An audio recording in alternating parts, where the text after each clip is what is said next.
Hey, it's Tuesday. Let's talk about the Toronto Blue Jays. You are Locked On MLB Prospects, part of the Locked On Podcast Network, your team every day.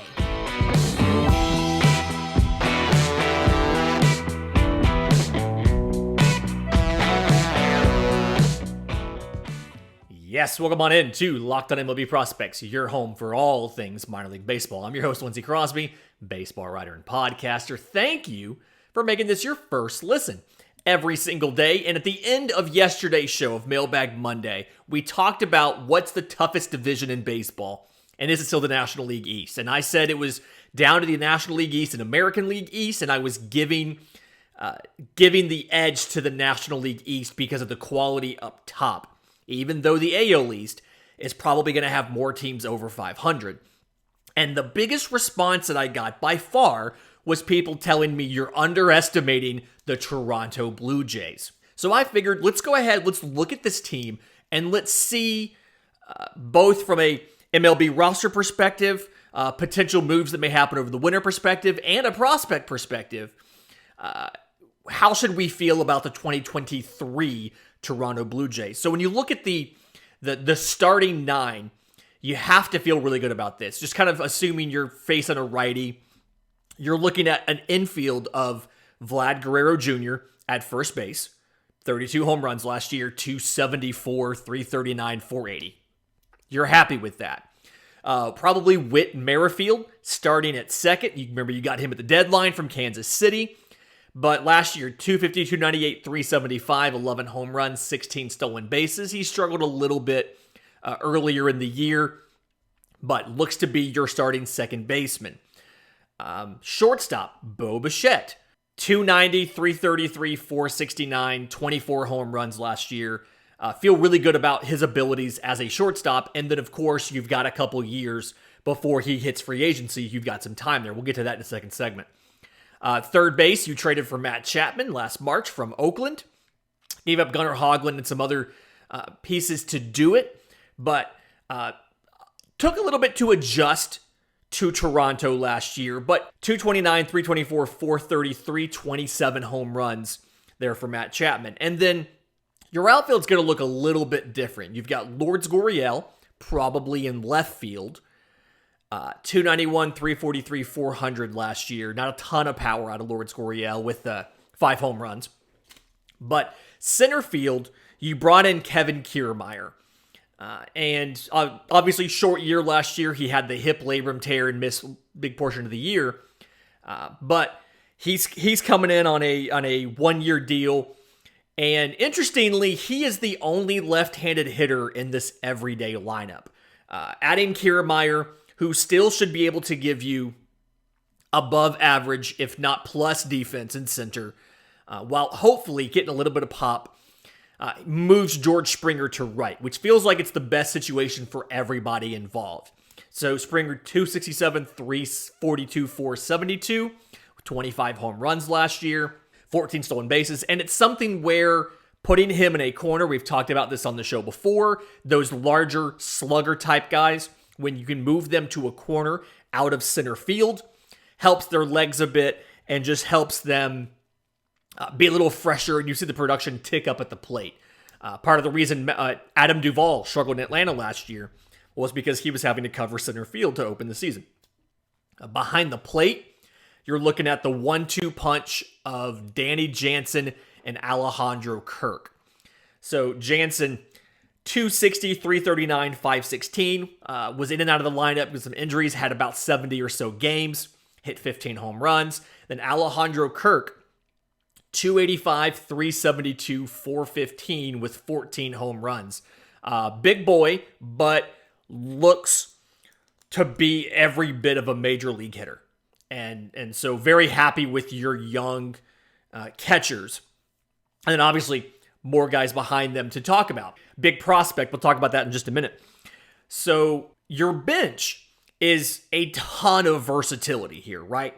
So Cavan Biggio, who is another lefty, too. If you need to put lefties in the lineup, you have lefties on the bench that can do it. 3 of these 4 guys on the bench as I'm looking now, assuming that Kirk and Jansen are catching and DHing in some order. Your 4 bench players, Cavan Biggio, is a lefty. He can play, last year, he got games at first base, at second base, at third base, and all three outfield positions. So he can play all over the diamond for you, both infield and outfield. Tons of versatility there. Actual stats, 202, 318, 350, 6 home runs, right around 300 plate appearances. So definitely a better contributor defensively than offensively. Probably isn't going to help you a ton in fantasy, but it's definitely going to give you versatility from a pure actual baseball standpoint on the diamond. To go along with him, Santiago Espinal. He is the lone righty on this bench. And I'm assuming that he gets benched in favor of Whit Merrifield. I don't actually know. But he played second, he played third, he played short. And then Lourdes Gurriel can play first as well. So you've got multiple options for first base. You've got more than one option for shortstop now. Spencer Horwitz also on your bench. He also can play first base and the outfield. And then Nathan Lukes kind of projects to be your fourth outfielder right now. But again, knowing that you have 6 guys who can play in the outfield between Gurriel, Springer, Kiermaier, Horwitz, Biggio, and Lukes. So you've got 6 guys for the outfield. You've got 7 guys for the infield positions, not counting catcher. Plenty of options to go around, multiple shortstop options.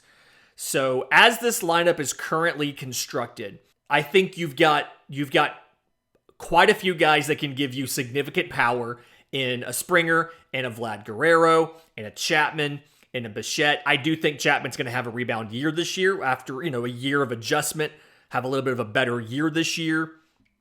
You've got decent defense, Kiermaier. You have 2 good performers at the catching position in both Alejandro Kirk and Danny Jansen. And so I really do like this lineup. Now, I think some of the projections, this team went, I think 92-70 last year. So 7 games back of the Yankees in the division. Probably wanted it to be a little bit closer than it actually was. But when you look at the production, as a team, 264, 329, 431, hit a grand total of 200 home runs dead even, and outscored their opponents by just under 100 runs. It's funny. 92-70 was the record. The Pythagorean win-loss was 91-71. So very close to the projections of what they should have done based on runs scored and runs allowed. I think you got a little bit better in the runs allowed category with the addition of Kiermaier and some of the pitching changes. And we'll get to that in just a moment. But first, today's episode is brought to you by our friends at BetOnline. BetOnline.net is your number one source for sports betting info, stats, news, and analysis. You get the latest odds and trends for every professional and amateur league out there. Pro football to push to the playoffs. We saw some fantastic football on Sunday and Saturday. I'm really curious to see about, did they actually have odds on Mac Jones getting stiff-armed to the ground on an intercepted lateral on a tied ball game to end the game? But push the playoffs, you can go check it out, BetOnline. College bowl season obviously is in full swing right now. Games going on all this week and next week. People who work from home or who have TVs in their offices, it's the best time of the year as far as being able to sit there and watch bowl games during your workday. Basketball, college and pro, the World Cup just wrapped up. Only soccer that I watched all year was the second half of that Argentina-France matchup, and that was pretty fire. And the French had really good uniforms. I'm told they're called kits. The blue and gold is a pretty nice look. Anyway, so if you BetOnline.net is the fastest and easiest way to get your betting info. Head to the website today or use your mobile device to learn more about the trends in action because BetOnline is where the game starts. Okay, so the Toronto Blue Jays this offseason have made some moves. Traded Teoscar Hernandez to the Mariners, got back a pitching prospect, Adam Macko, as well as a reliever, Eric Swanson. Swanson's going to slip right into this bullpen. I like him as probably your main setup man to Jordan Romano. But you did lose Ross Stripling to the San Francisco Giants in free agency, one of your starters from last year. But you replaced him with Chris Bassitt on a 3-year contract. And so I don't quite think this team is done as far as moves in free agency in the trade market this winter. A lot of the big free agents are now gone. But one, everybody always needs relievers. So that's always a need for everybody is veteran relievers. You've got guys in this bullpen who might have a swing into the rotation, like a Mitch White. So everybody needs relievers. Not going to go and discuss all the relief options. There's tons of them. Everybody needs them. But one of the things that I feel like might happen is you may make a trade of a catcher. And that kind of seems obvious. Everybody's talked about that. If you do, I think it's going to be Danny Jansen. We'll get to Gabriel Moreno a little bit later, touching on how good he's going to be and what he can add to this team. But you look at it, you've got Kirk, who is 24. He's in pre-arb. He's a free agent in 2027. Jansen is 28. He's going to make an estimated about $3.6 million. And you've got him for 23 and 24. He hits free agency in 25.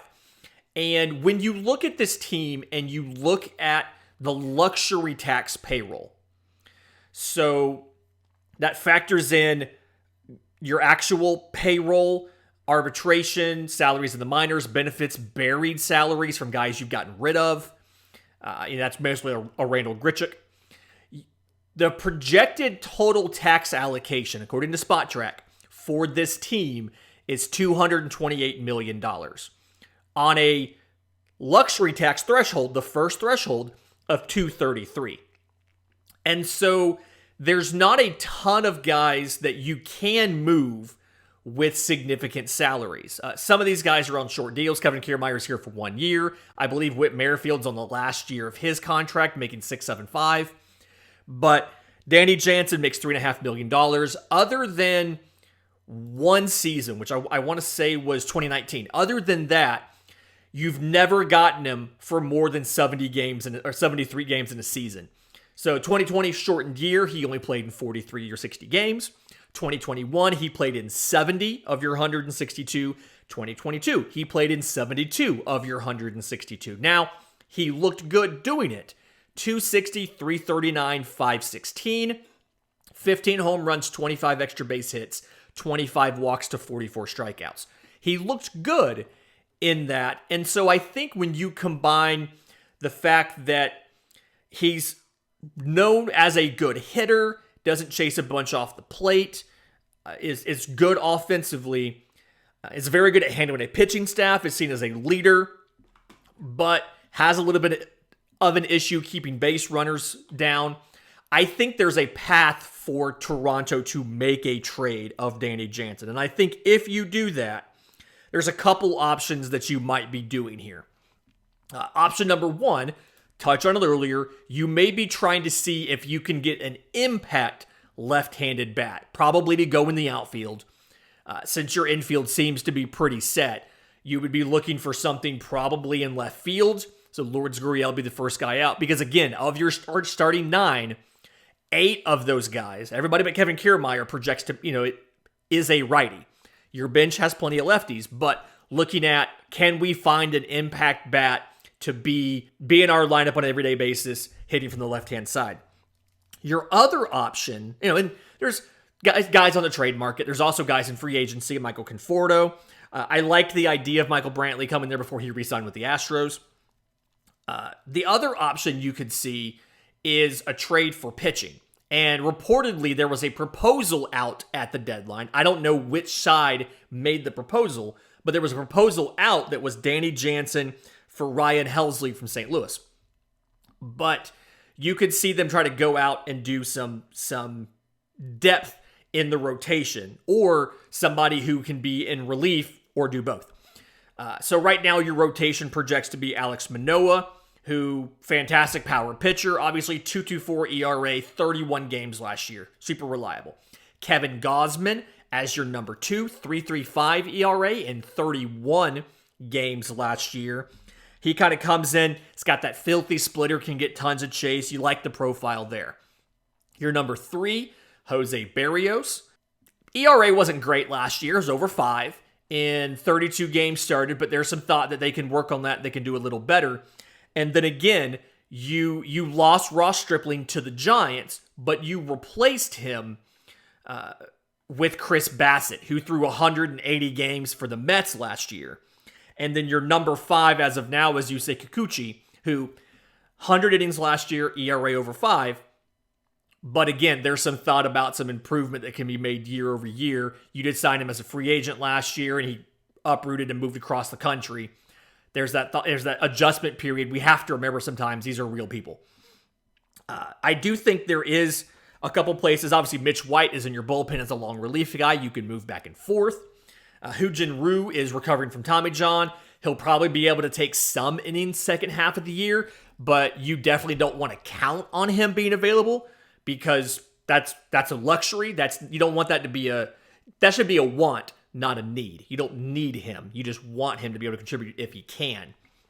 And so I still think if you don't trade Jansen for a starting pitcher or an impact, might be an impact bet, but either way, I expect some more work to be done in free agency. You've got a couple different options. If you want to go with some of the older veteran players, such as Johnny Cueto, Zach Greinke, Cole Hamels, Rich Hill, those are guys that are out there. A little bit different profile. Nathan Eovaldi, probably going to go back to Boston, but you can always check in on that. Michael Wacha, Wade Miley, Corey Kluber, perhaps. I fully expect the Blue Jays to pick up at least one more guy. And in just a minute, I want to go over some of the impact prospects that might have an impact at the big league level in 2023 right here on Locked on MLB Prospects. Okay, so looking at prospects for the Blue Jays, I think the place you obviously have to start is Gabriel Moreno, one of the best catching prospects in baseball. 2016 IFA, had 62 games in AAA last year, 25 games at the big leagues, replacing Danny Jansen while he was out, being the number 2 catcher behind Alejandro Kirk. Very similar, not identical, but similar profiles in both. So 62 games in AAA in Buffalo. 315, 386, 420. 3 home runs, 19 extra base hits, 24 walks to 45 strikeouts, 7 to 8 on stolen bases. In the bigs, 25 games, 319, 356, 377. So batting average was about the same. On base came down a bit. Slugging came down a bit. 1 home run, 2 extra base hits, 4 walks to 8 strikeouts. And he, in Toronto, he played, not only did he catch in DH, he played some in left, he played a little bit in third, and a little bit at second. So showing the versatility of being able to play all over the diamond.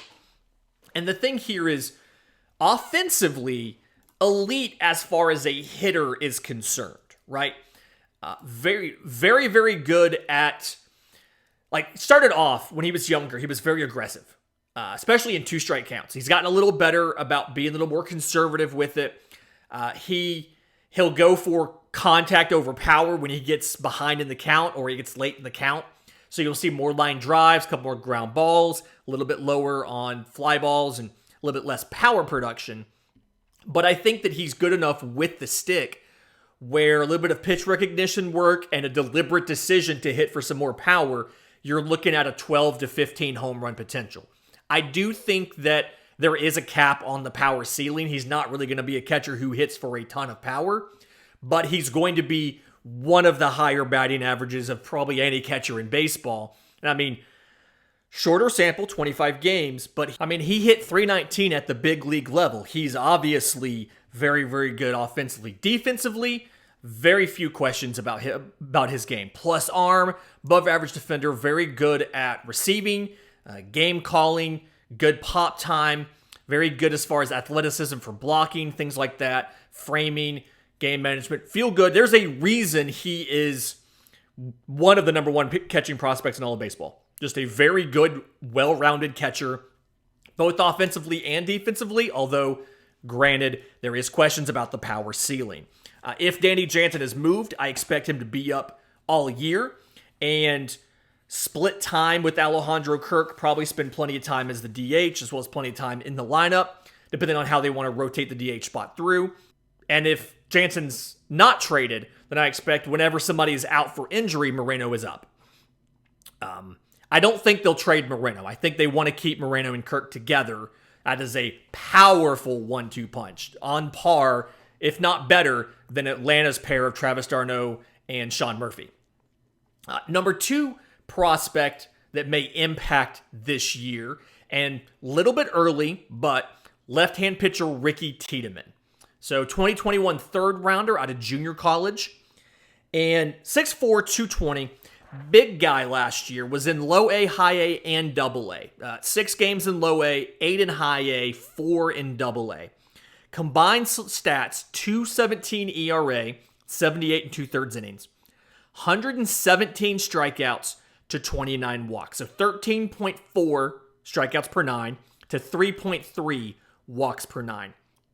And the thing here, I think he's going to start off at AAA. They might put him back in AA, but it feels like it's going to be AAA with a possible call-up depending on how he performs, because very good. The fastball, I give it probably a 65 grade. Not quite a 70 grade, but close. Mid-90s, got a lot of arm side run to it. And the ball comes from a lower slot, so it's a little bit of a unique profile. It's not all the way down sidearm, but it's not, an over the top. It's a little bit of a lower slot. To go along with it, the slider, it's a plus slider, one of those big sweepier ones, throws it mostly to lefties. And then he's got a fantastic changeup that he mostly throws to righties. It's got a bunch of tumble and fade to it. It's probably a 70 grade. It's a fantastic changeup. Both of these pitches play really well off the fastball. He can throw all 3 of them for strikes, kind of control them, can dot them. He can get swings and misses with all of them. He can mix them together really well, sequence them to keep a hitter uncomfortable. And that is the big thing that we really look for, is being able to keep a hitter uncomfortable at the plate. We don't want your hitter to ever feel like, oh yeah, I know what he's going to throw here because he has to get a strike. I'm going to get this pitch. He can throw all 3 of them for strikes in any count to any hitter. Now, granted, there is that tendency. He likes to throw the slider to lefties and the changeup to righties, but he can throw everything to everybody. Another prospect, and probably not the one you were expecting to hear as far as impact at the major league level in 2023, is number 27 prospect in the system, right-hand pitcher Hagen Danner. So 2017 second rounder, was actually taken out of high school, was actually taken as a two-way player. He was a right-hand pitcher and a catcher. And his offense was just not very good. The best that he did offensively was 32 games in 2018 in rookie ball, batting .279.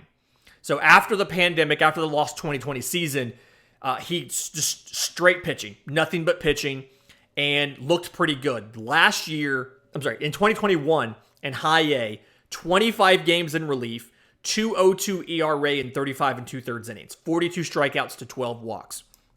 Now, last year, very small sample size, missed time, and so only got in 3 and 2/3 innings in 4 games. So, very, very small sample size, but was healthy, went to the Arizona Fall League after the elbow injury took away almost his entire season, looked good in the AFL, and the 2 pitches that he throws are MLB quality right now. He's got a curveball that's an absolute hammer, one of those hard-breaking, late-breaking curveballs. And to go along with it, his four-seamer sits 95 to 97. He can touch 100 with it. Has a lot of really good carry up in the zone when he elevates it. And he can play those pitches really well off each other. And those 2 pitches are MLB quality pitches right now. And so there's a very good possibility he reopens at AA or AAA. And if he shows that he's fully healthy from the elbow injury and he's confident in what he does and his form, boom, right back, promote him, put him in the bullpen midsummer, give some of those guys a break. Somebody's going to go down with arm fatigue. Happens all the time to veterans in the bullpen. They get arm fatigue and have to miss 2 weeks. Danner's going to come up and make an impact. Another prospect that you may see is Yosver Zuzuleta. So, right-handed pitcher, 2019 IFA, didn't get stateside until 21. At age 23, got 1 game in low A. 2022, he goes low A, high A, double A, triple A in the same year. So combined stats in 21 games, 12 starts, he was working in relief in double A and triple A most of the time, and they said that was because of innings and workload. It wasn't because of any sort of issues that he had. But 3.72 ERA in 55 and 2/3 innings. 32 walks to 84 strikeouts. So 5.2 walks per nine, and that's the issue that may keep him from contributing at the big league level this year, is the walks. To 84 strikeouts, 13.6 strikeouts per nine. Hit 2 home runs. I personally think he's going to start in AAA. They may put him in AA, but I think he's going to start in AAA, and then depending what he does, he'll be an option later. When you look at the stuff that he throws, it's a top 5 prospect for a reason. Fastball sits somewhere around 96 to 97. He can touch 100 to 101 with it. Very good against left-handed hitters because it runs really hard to the arm side. So it's going to run away from a lefty. It's going to really kind of give him some trouble there. Slider plus slider, and it's got more than 12 inches of induced vertical break. So just completely drops off the table. He has better command of that than he does of the fastball, but he throws it a ton to righties, and the whole arsenal is built around those two pitches, right? So a little bit of questions about how he fares against lefties, if you had stocked up on lefties, because of the effectiveness of the slider against righties versus lefties, but still. Has a changeup, it's above average. He doesn't always land it where he wants to land it, doesn't always have the great control of it, and then has a curveball that is just a slower, bigger version of the slider. So it is the slider, not as fast, moving farther. So it's like a lazier slider. Again, control as a whole is kind of below average. Controls the slider better than the fastball, but again, kind of below average. So there's relief risk in there. There's questions about where he ends up, but I do think that he is a potential to contribute at the big league level. Orelvis Martinez, somebody we get asked about a lot. He's really talented. He needs a lot of polish. It tends to chase way too much to kind of have him come up and do anything above AA to maybe AAA in 2023. So I'll get more into him on next week's mailbag if you want to hear more about Orelvis Martinez playing shortstop or third base. Again, huge power guy. Your power tool is only as good as your hit tool. His hit tool might be a 30 or a 35. So great week this week. If you have questions for the show, I'm on Twitter at Crosby Baseball. Show's on Twitter at Locked On Farm. You can email us, lockedonmlbprospects@gmail.com, or drop your questions in the new Locked On MLB Prospects Discord. The link to join is in the show notes in the episode description. Until tomorrow's show, this has been Locked On MLB Prospects.